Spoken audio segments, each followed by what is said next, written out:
Get into it if we can.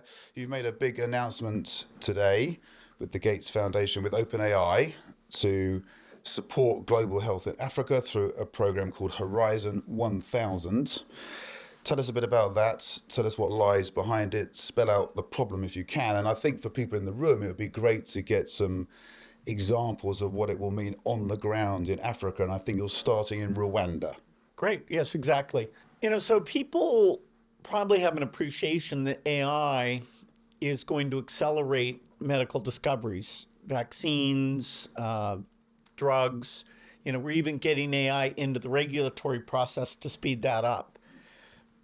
The thing that people probably underestimate is how important AI will be on health delivery. In Africa, there are very few doctors. So you're mostly meeting with clinicians with limited understanding, and they are very overloaded. You typically will go to a clinic in the morning and wait, for many hours, and you'll have to fill out paperwork. You'll have to describe your condition multiple times. What we're trying to do is say that we'll have an AI that understands your native language, and you can talk to it when you're not feeling well. It'll remember everything you've said about your health. It'll help you schedule an appointment with the clinic. Some key examples are a pregnant woman, and understanding, okay, her diet, what kind of visits she needs to do before delivery. Somebody living with HIV, where a lot of people, can just pick up their medicine at a retail outlet and not load the medical system because if they just leave a blood spot when they pick up their medicine, we can get back to them and say, okay, is their viral load staying very low? And for most people, the answer is yes. So they literally can go years without having to burden the medical system. And the biggest cost of running the medical systems in Africa is the personnel cost. So if you can make the paperwork required a lot lower, if you can say, increase the capacity by a factor of 2 through the AI, at the same time you're increasing the quality, that's a very big deal. That's particularly true today where African countries are very indebted, so they have less money to spend on health. The development aid that was going to their health systems has been cut pretty substantially by the United States, but not just by the United States.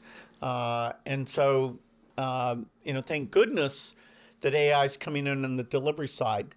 The Gates Foundation, our global health is about 70% of what we do, and that's almost equally split between 17%. 70%, so about $7 billion a year. Okay. And half of that is discovering new tools, making them inexpensive, and half is doing delivery, including funding, polio eradication and Global Fund, Gavi, all of those things. So we'll be in clinics in Rwanda, later in Kenya, South Africa, and Nigeria. Okay, and why starting in Rwanda? Is there something that's particularly helpful about the governance there? And also, can you just spell out for people, I know people will be very interested in this, what else from people in the private sector, who else can help? How can they help? Is this a broader partnership you're envisaging, or is it set? Rwanda runs one of the best primary healthcare systems in all of Africa. About half the countries run quite good primary healthcare systems where they achieve vaccination rates at or above U.S. Vaccination rates, and half, mostly in the northern Nigeria and the Sahel, DRC, Somalia, run substandard primary healthcare systems. So we have to do special things. So it'll be easier at first to go into the countries that are highly functional. Rwanda has an IT minister that I did a panel on. We've always worked a lot with Rwanda because they like to pioneer new things. Kagame kind of encourages that. They've got 97% connectivity. All of their health clinics are internet connected. And so it's a good place to start. Kenya will start up at about the same time.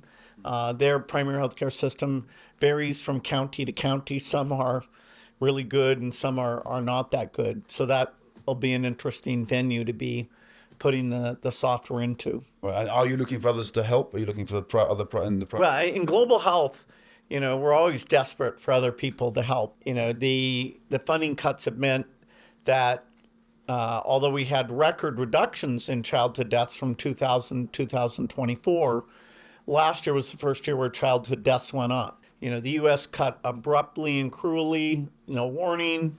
They're not the only ones, but that was the biggest one. And it meant that we went from 4.6 million deaths in 2024 to 4.8 million in 2025. Yeah, and that abrupt and cruel cuts. What's to be done about that, Bill? And are you being heard in the right places about your deep concern about those cuts? Yeah, I'm in a dialogue both with the Congress and the executive branch about trying to get that money back. It happened because Doge came in and, they got confused. They didn't know the difference between Gaza and the Middle East and Gaza and Mozambique, so they canceled medicine that we gave to pregnant women to avoid them infecting their babies with HIV. And they said publicly, oh, this was money for condoms for Hamas. Well, they didn't even read the grant because the grant says Gaza, Mozambique, and it's about 1,000 miles away, so very close. And, condoms and preventing HIV infection, almost the same thing. And, So is this a joke, Bill? Or no, this is completely true. Like with most things related to a particular person, you say, no, you're making that up. This was a 23-year-old doing string searches to cancel life-saving grants, and then it got bragged about as this brilliant piece of work. So that's gone, and about 50% of the funding is restored. And the very good news is that there are conversations with the executive branch that I've been able to have, and with the Congress. The bills passing through Congress maintain all of this funding, and so there'll be a question of, okay, is that congressional will, which is more explicit in the bills this time, not giving as much discretion, will that actually happen? And I'm very hopeful that it will. And am I right in thinking there may also be money coming from the Middle East? Is that a backup? Well, not really, because the U.S. foreign aid budget has been, even though it's 0.2% of GDP, less than 0.5% of the U.S. budget, the U.S. has such a big economy that $40 billion is by far the biggest. If you take the entire Middle East, the yearly giving, that would be about $5 billion a year. So even though we are in Qatar, UAE, Saudi Arabia, they're making increases, compared to the cuts that we suffered, it's not of the same order of magnitude. Also, we'll get more philanthropic money, but we won't get $40 billion a year of philanthropic money going to Africa. The corollary of the fact that the generosity of PEPFAR and PMI, save millions of lives, is that when you cut that money, you lose millions of lives. Is this what lies behind the shift in your philanthropic focus in recent times? I'm thinking particularly, you wrote recently about maybe dialing down the focus on near-term emission goals as an example. Is that lie behind you reprioritizing how you think about things? So in the world of global health, in the year 2000, understanding which grants were high impact and which weren't, the field was very immature. Over the last 25 years, it's gotten very good at measuring outcomes, and therefore we know how to spend the money. Climate is a super important problem. I believe I'm the largest giver to climate mitigation. I believe I'm the largest giver to climate adaptation. I give billions to those things. I put billions into companies, and my amount of spending on those things will go up. I did write a memo that said to the climate movement, hey, we're not going to hit 1.5 degrees. Private sector innovation is really the key thing here. And for all the grant money we have, because we have so little, we're going to have to be more careful about how it's spent. There's some things in climate where people spend $10,000 to abate 1 ton. And, in global health, we can tell you for every grant how many lives it saves per dollar, and if you're not saving lives for like $2,000, you're wasting money, because we have plenty of ways to save lives at that threshold. In climate, you have a factor of 100 between the impact of adaptation dollars or mitigation dollars. And mitigation, a lot of that is about funding breakthrough things that provide what I call a negative green premium. That is, products that have no emission that cost less than the emission products that you're trying to replace. If you don't get negative green premiums, it's hopeless, because no one's ever going to subsidize these things in middle income countries. Even in rich countries, that's hardly happening at all at this point. Yeah, and were you pleased with the way that nuanced set? Well, I mean, hey, you have people who think climate's the only thing, and think that the money we spend on vaccines, maybe should be shifted to climate. We have people who don't believe in climate, who are like, wow, that's all a waste of money.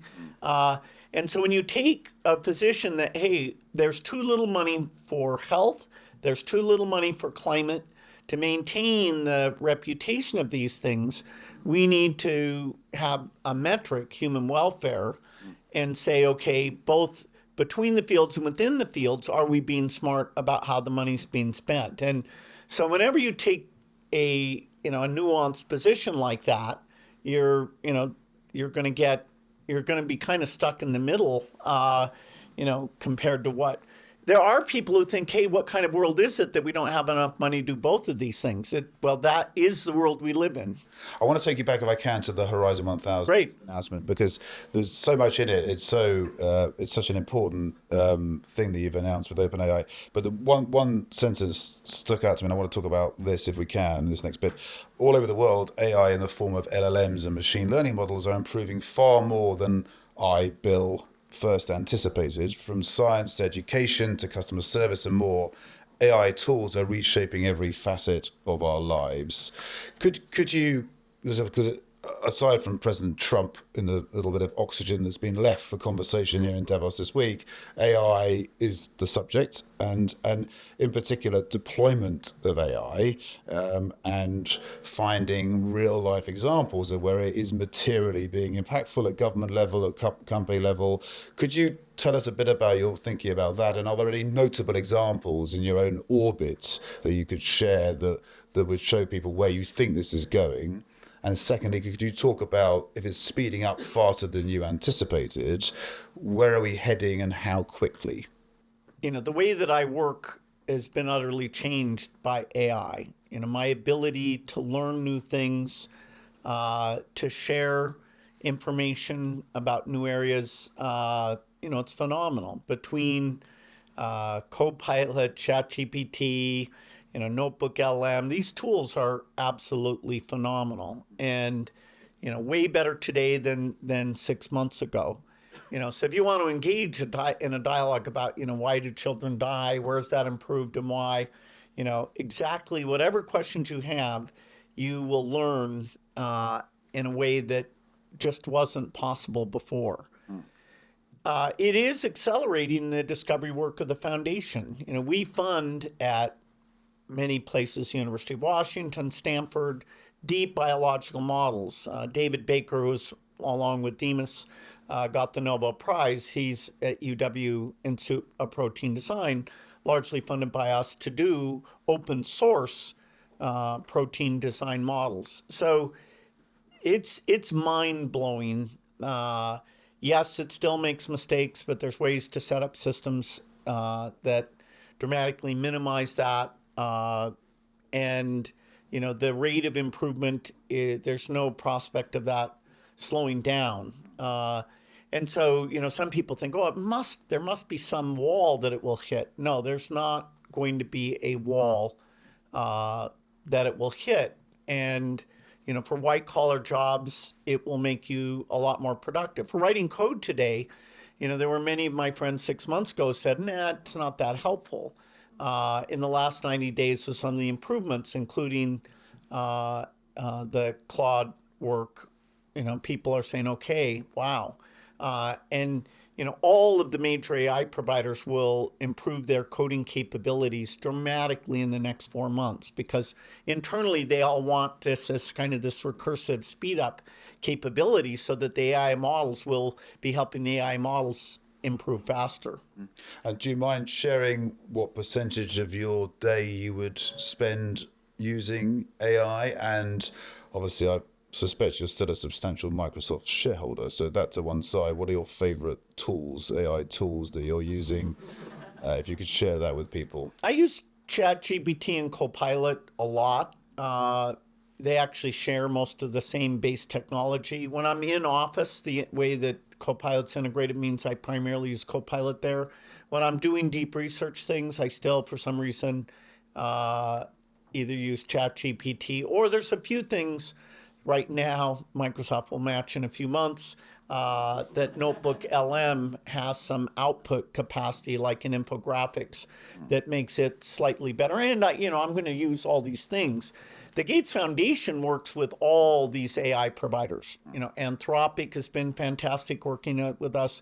Google's been fantastic. OpenAI, Microsoft. Those four across different foundation projects were engaged with each of the four.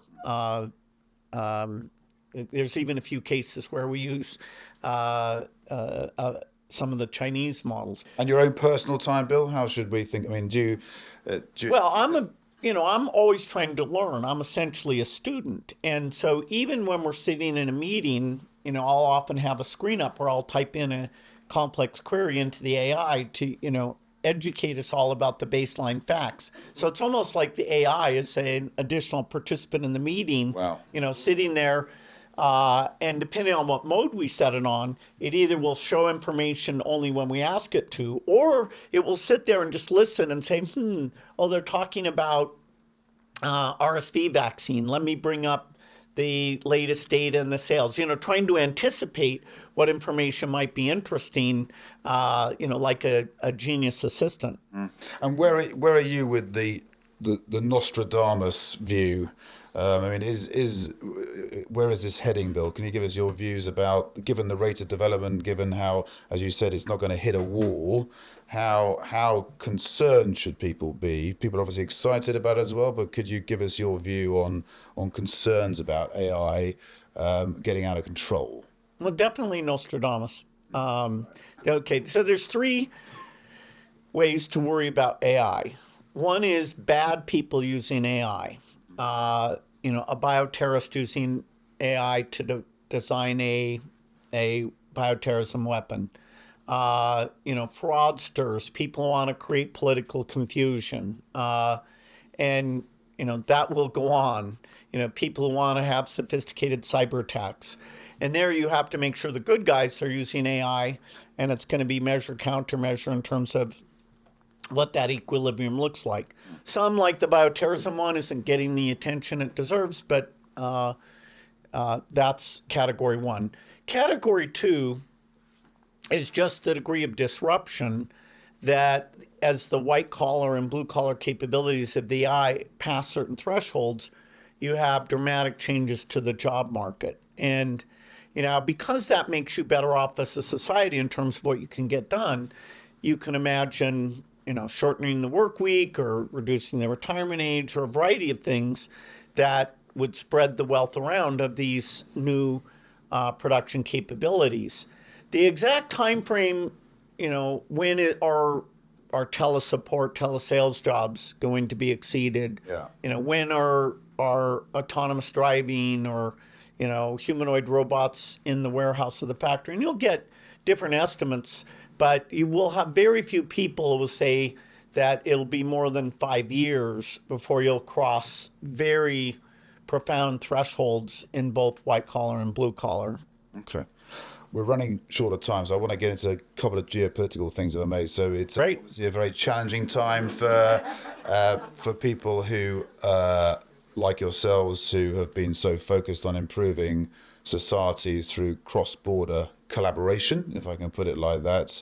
I want to leave people with hope, but can we get into the concerns first of all? How concerned are you with the freezing of that collaboration and what impact it will have, and how do you feel about it? Well, I'm a huge believer in countries entering into win-win trade and win-win research, working together on climate, working together to set rules for how these AI models should be used, figuring out, for nuclear weapons, bioterrorism, AI-enabled war, what the rules of the road should be so that we're not wasting huge resources. And so, we're experimenting with being a bully, and we're going to see how that works. And, maybe we'll come back to say, okay, we tried that, and, it wasn't net beneficial. We'll see. I mean, there are people who kind of get a kick out of it. I'm a little worried that it's permanently damaging our ability to work with allies. Yeah. Can I push you there? Do you think it is, or do you know it's going to be? It's hard to say. I mean, we're a full year into this, so we're 25% of the way there. Just take last week and multiply it by 156, and you can say, wow, we're running a pretty profound experiment. And, is there anybody we haven't offended yet? Come on, let's run the board. Okay, Putin likes us, but Okay, all right. Well, so let's try and leave people with an optimistic note, though. So, okay. But this may be the toughest question. But how people that do still believe in improving societies through collaboration across borders, who do believe in thoughtful people getting together to try and solve some of the most significant issues facing us, what hope is there, and where should we look in the year ahead to take solace in these difficult times? Well, if people don't understand that life is better today than it was 20 years ago, it's better in terms of disease, it's better in terms of longevity, it's better in terms of how we treat, women, it's better. And we're on the verge of having tools to prevent people getting Alzheimer's. GLP-1 drugs in terms of obesity and diabetes are profound. They will be extremely cheap and used throughout the world. Things like, juvenile obesity, we can largely get rid of. The statin drugs, the blood pressure drugs are cheap enough. We'll get those out to the entire world. We're solving things like preeclampsia, malnutrition. We'll eradicate malaria. So, I happen to work in Alzheimer's, and the work there is super promising. And so, mankind is very inventive, and AI will accelerate our ability to be inventive. So if you're a curious person who wants to learn, it's better to be alive today than ever. And these things will continue to improve. Mankind is pretty good at caring for others. We've got the golden rule across all our religions. From time to time, we deviate from that, and then, hopefully we come back to it. So I do think, rich countries sparing less than 1% of their budget to help out poor countries, I do think we can make the case for that we have a moral purpose even beyond our enrichment as an individual or as a country that justifies that. And I can explain how that money has been used to great effect and will get rid of poverty traps, particularly in Africa, where the majority of children this century will be born in Africa. And it hangs in the balance. Will they be malnourished and disruptive, or will they be an asset for the entire world in terms of being educated and being innovative? And, the results of all the philanthropic work I've done have been way beyond what I expected. I'm going to do my best to draw other people into that. But, there's a lot of things to be worried about, including the disruptive effect of AI. But overall, will be a richer world, and our humanity should mean that we use a lot of that extra wealth to gain some measure of equality. If we, over the next 20 years, where all my money will be spent, I believe we can get childhood deaths down to 2.5 million, and that would be about 2%. In rich countries, it's about 1% of kids. So you'd be within a factor of 2 that being born anywhere in the world, you have a